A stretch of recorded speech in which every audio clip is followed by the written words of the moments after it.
โธ่มันยังอันนี้ไอ้เพิ่นโอ้ยกล้วยแหละ ฮะ กล้วยลาย กล้วยลายเจ้าเอามาได้ใช้อันนี้ มาแต่ภาคพุ่นแล้ว มาแต่ไทยพ่อ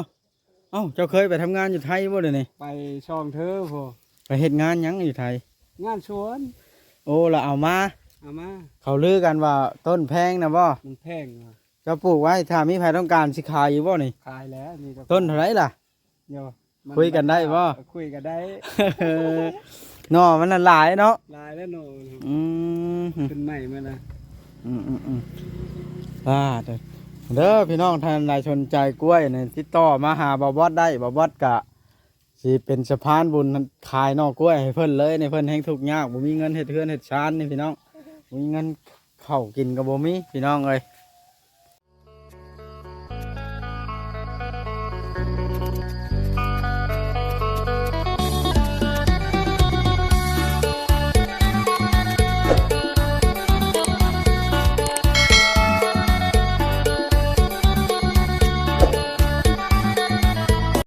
อ้าวพี่น้องเอ้ยโอ้ยเปิดภาพขึ้นก็มาเฮือนสั่งปื้อเพิ่นพี่น้องเอ้ยเพิ่นก็อยู่พอดีมาแต่เฮือนท่านหมอแล้วก็แมวบ่นี่ เลย โอ้สบายดีอยู่กับไผบ่นี่ อยู่พอดีแล้วเขาไปหาแบ่ โอ้ไปหาแบะเลี้ยงแบะบ่ เลย หลายบ่แบะ แบ่ช่องตรง อืมเดี๋ยวไปนั่งก่อน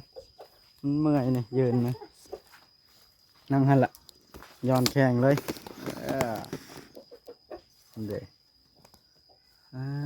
ต่อเป็นยังไงมันนี่บ่ได้ไปทางใดเลยบ่มันนี่ มาแล้วไปไง อ๋อมันนี่คือวันศีลบ่ได้ลงวัดบ่ซะ ลงมาแล้วก่อนบาทแล้วล่ะ แล้วล่ะ แล้วล่ะ อ่า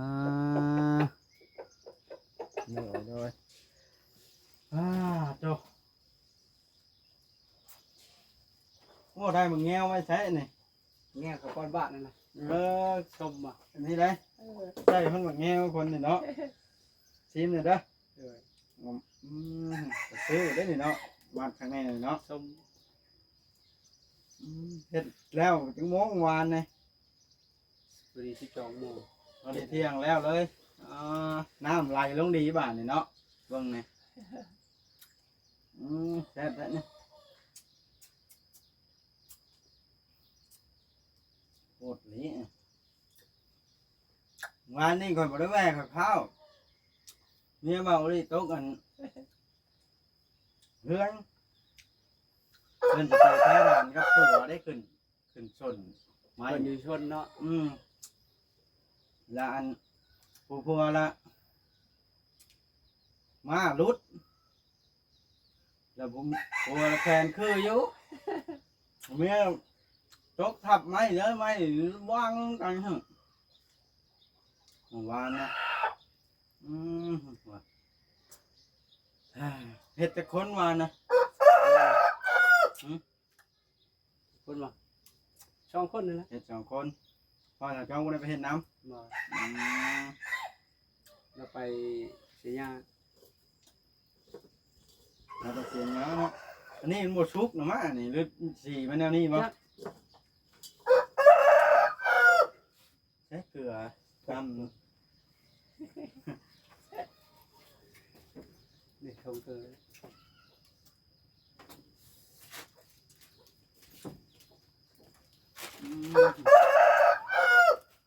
ฝนตกบ่ทางนี้คืนนี่ เขาว่าคือเนี่ยเช้าเนี่ยก็ยามมุก9 โมง มันบ่แห้งปานใดเนาะ มาแห้ง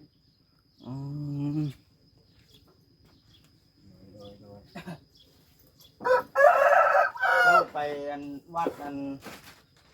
นี่ว่าหรือวัดอันวันนอก มันนั่ง วันใดโอ้คนหลายอยู่ใส่บาท ลายอยู่ มัน2 วัดเลยเนาะ 2 วัน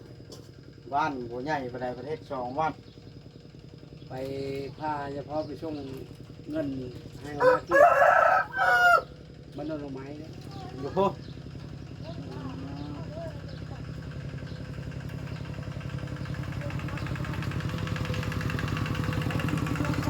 ไหนจะลงเข้าสิโดนเพิ่นเฮ็ดมันรักษาให้เพิ่นนั่น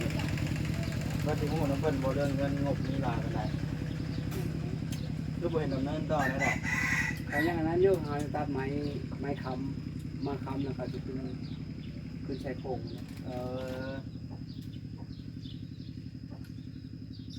จะคอยเฮ็ดไปเรื่อยๆเนาะนะครับอยู่บ้านนอกก็เฮ็ดน่ะเนาะ มันนอกไปแล้วเขาตั้งเสาไว้ที่นะ อืม ครับเขาก็เอาขึ้นโค้งคนเดียวแล้วหายังพันได้ไหมครับ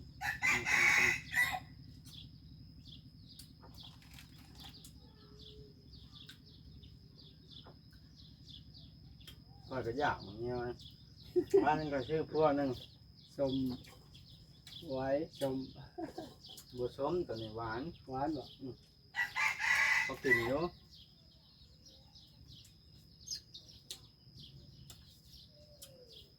นั่นค่าเฮ็ดน้ำก๊อกอันนั้นหวานนี่น่ะเพราะว่าเงินก็ยังบ่หลายก็สิให้บ่หลายได้ก็สิให้300,000 เลยให้แต่ได้เก่านะ คันเงินข่อยสิพอก็ได้คันบ่พอจะได้ปิดหนี้ไว้เด้อนี่เงินข่อยก็เบิดตนเบิดโตมีทำนี่บ่นี่ฮะมันพานฮอดบ่300,000 บ่ได้อันนั้นทางเฮ็ดทางลิ้นทางอันนั้นเขาก็เบิดหลายเด้อว่าเนี่ยซื้อทั้งท่อทั้งอันนั้นอันนี้เจ้าเสียไปแบ่งกันเท่าไรกันชุดแล้วแต่เจ้าบริหารเลย ว่า2 คนเฮ็ดได้เนาะอ้าวมึงเนาะหาพร้อมเนาะ ตามมาแล้ว พอดีเนาะทำบ่มีบ่อนเฮ็ดเจ้าก็บ่ได้ไปเฮ็ดใส่แล้วว่างานมัน ว่าไปมื้อนี้มามื้อนี้ว่าหานเวียดบ้านละองค์ไว้เนี่ยเพิ่นให้ไปปรุงนะฮะมีจักกิน แล้วเป็นไรครับ ยังไงเพิ่นโทรมา อ๋อเจ้าสิไปเฮ็ดกับไผล่ะ เชิญเพิ่นนั้นแล้วไปมาแดงนะ โอ้ว่าจะจ้องได้ฮะ มันต่อบ่เป็นน่ะเฮ็ดบ่เป็นน่ะ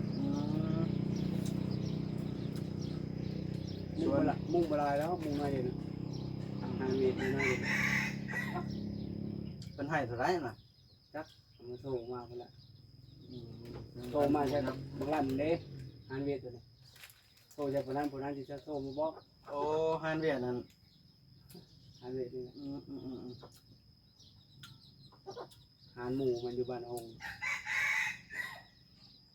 ไม่ใช่เลยกูได้แต่มันเนาะ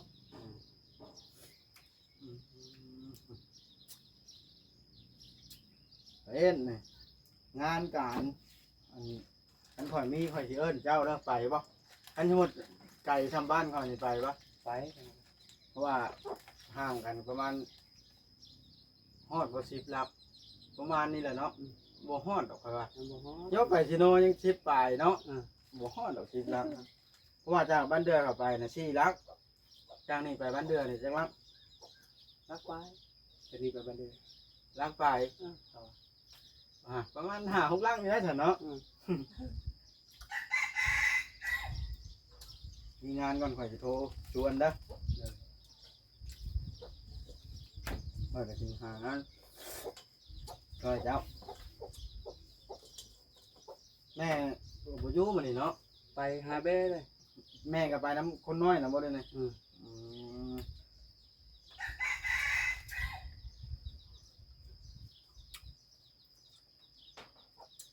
เฮ็ดไปเนาะยามให้ยามนาหมู่ไปหาบ้านก้าเด้อเอาหมู่มีนาเนาะบ่ได้เฮ็ดอีก มีแต่ท่ากล้าเขาเหย้าเลยดำแล้วบาด ร้านของเขา ดำหน้าแล้ว ดำนี่รับจ้างเอาเข้าวบ่หรือว่า เอาเงินนะ เอาเงิน เขาเอาเงินนะ ไปคู่มือบ่เจ้านะ ไปของมือ จนแล้วลำนะอืม ไปฮอดแล้วนั่นคือก็ไปดำนั่นคือเขาว่าให้จ้างไทยกับคาดช่วยเขากับไทยคาดช่วยเขา เขาจ้างเจ้าละมื้อละเท่าไหร่ตอนน่ะ เอาดำหน้าก็มีแต่เจ็ด ลำนา ดำหน้า โอ้ เจ็ดแปด จ้างให้ เขา ให้ แข่งเดียวเด้ อืม ใช้กับเชียงห้า ปกติละ150,000เนาะ เชียงห้าเขาแข่งเดียวคนนี้คนนั้นก็อีกแล้วคนนี้อีกแล้วเราญาติเดียวแล้ว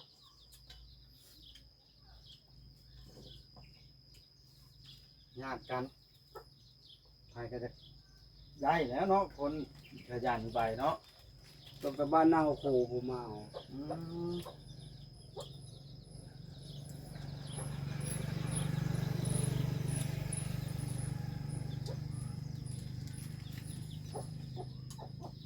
อืมอืมอืม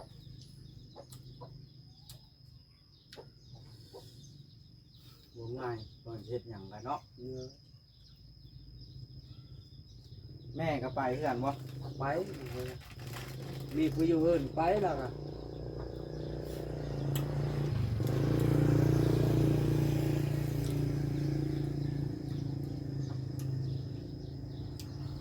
บ่ไปก็บ่ได้กินเนาะ เนื้อ ต้องไปตู้ซอไปตู้พันนี่ก็ไปเพื่อนบ่ ไปนะจนแค่อยู่กลางหน้ากลางให้หน้าเลยสุพรรณนี่ ในตู้แห่งพันนะ อือ เอ้าแฮง ไปปีกายนี่ปอปวดตกลิ้นเด้ครับดูค่อยว่าตู้แม่พยางนะเจ้าจังอยู่ให้หน้าได้บ่บ่ตู้มันแล้วรถเข่งอยู่ให้หน้าจนได้ อ้าว เอา ขึ้ พ น ยาง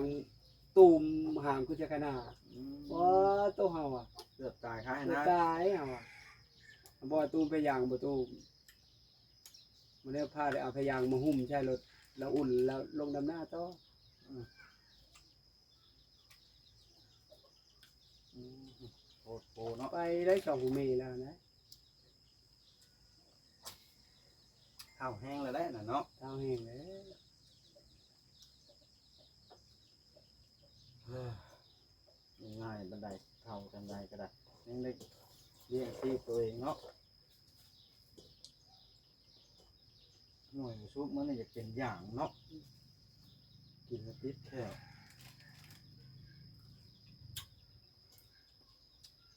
อันหน่วยมนต์ได้หวานนะ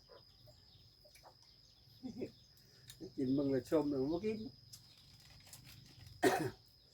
เฮ้ยเราเป็นนี่เนาะ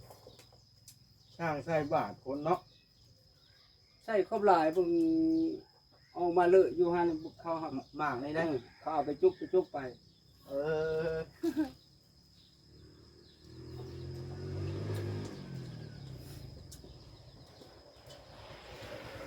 มาในเครื่องกรองใช้บ้านนี่แบ่งกันบอกหรือว่าได อยู่แล้วเราให้ โอ้ เราแบ่งให้ เป็นให้ภายจังได้เนาะ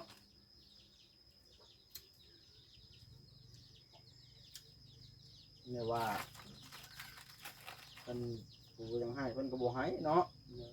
แล้วแต่อันนั้นก็ได้ นี่อันกินกัน ป บ้า ลาแห้งเนาะ ปลาแห้ง ครบเกียรติเนาะครบมาชู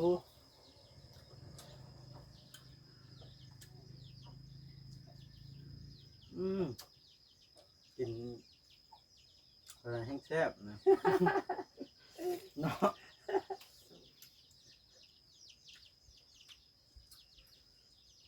กินไม่ได้ค่ะกินท้องเนาะ นี่นะสมเจ็บเลย กินเผ็ดก็เดียวเลยกินก้านเผ็ดแล้วชี้หามาเลยจนนั้นก็ฮ้อนท้องหมดเลย โอ้ลายถ้าเจ้าแบ่งเป็นจุกอยู่แบบนี้แหละ อันนี้เลอะเอาเนี่ย อืมใช่เขาหมักแงวเนาะคน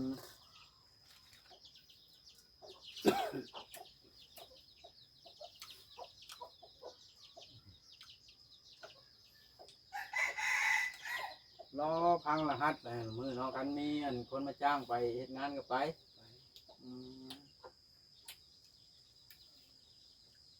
คือว่านี่ก็จ้างอันไปเฮ็ดงานนั่นหมอก็ไป ไปนะเฮ็ดน้ำก๊อกเนาะ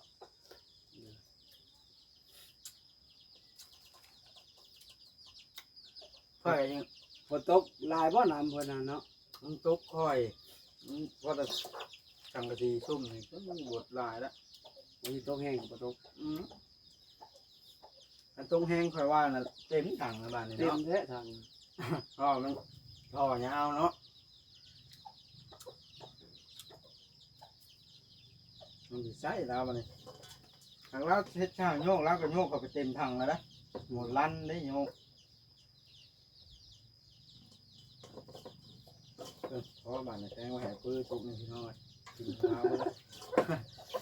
น้ำลายนั่นเหมือนพ่อเนาะบ่ได้ลงไปเอาน้ำลาว โมงกันหลาย น้องโม โมง น้อง ม่วงอะบวกกิน ถามหาอยู่เขาบอกเขาเลยเนาะว่าอะไรจะคาเวกเขาว่า ถามหาค่อยปะ เลยถามหาอยู่ แล้วยังบ่มีผู้บริจาคมากเลยบ่ได้เข้าหาแล้ว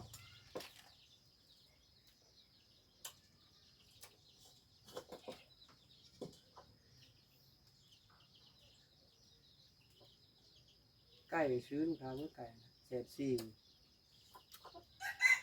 ลูกมันกับแม่ซื้อมาเลี้ยง ไก่นี่ได้ เลย ชื่อวัดแม่นะ ทั้งแม่ทั้งลูก ให้ขายนะ อยู่บ้านน้อยเลยเขาจะไปไทยเขาขายมั้งตัวน้อยตัวช่ำกาช่ำนั้นเขาขายตัว30-50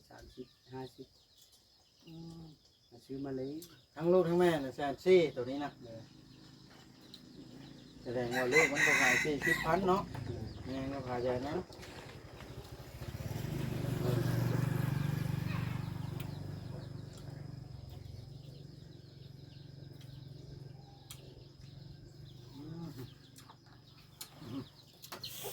เฮ็ดแค่นะเป็นท่านข่อยสิอันนั่นก่อนเด้อ เลย ข่อยสิเอาอันอีหยังนะเพิ่นเอิ้นอย่างอันหัวกระดับเตอร์อันของท่านหมอนะเข้าไปเปลี่ยนเบิ่งแล้วเอามาใช้ใหม่เบิ่งเพราะว่ามันบ่ทราบไผว่าเนาะหรือจะว่าสงสัยเป็นน้ำตัวใด ไม่ใช่มันบูชา เพราะว่าเป็นน้ำตัวนั้นแหละเนาะมันระบ่ทราบเข้ามาไผบ่านะ เห็นมันชาเข้ามาไพ่นี่โอ้ไตได้ดุน โยใหญ่ปานนั้นเนาะทำสิไผทำสิใช้ไผพาแล้วนะเนาะเบิ่งนี่เนาะ บ่เห็นมีบ่อนดอกไผ่โตมาขี่เข้ามาไพ่บ่มี บ่มีมาต่อตรงเข้าจานนะบ่ ต่อเข้ามาไพ่ขี่จมูกหูมาไพ่เลย โอ้มันก็แฮงบ่ได้แล้วมันบ่ทราบไผ มันเข้าได้2 ขีด 3 ขีดใต้น้อยเดียวบอกแล้ว ไผเบิดเนาะเป็นน้ำตัวนั้นเราบ่ทราบเดี๋ยวไปเปลี่ยนเบิ่งในใดก็ได้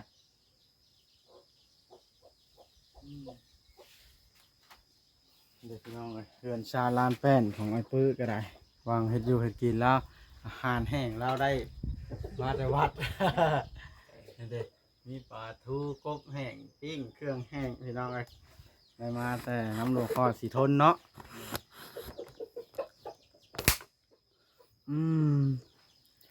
พี่น้องรีวิวเบิ่งกันนี่เด็กอันนี้ตูบแม่เล้าวนี่นอนอะไรปื้อที่ได้เสาอันนี้เสามันน่ะได้แล้วสั่งมาเพิ่มอีก3 เสาแล้วมันก็ได้เฮือนเพราะว่าเสาตัวนี้เนี่ยมันนั่นล้มแล้วปั๊มขึ้นบ่ได้ต้องก็เพิ่มตัวนั้น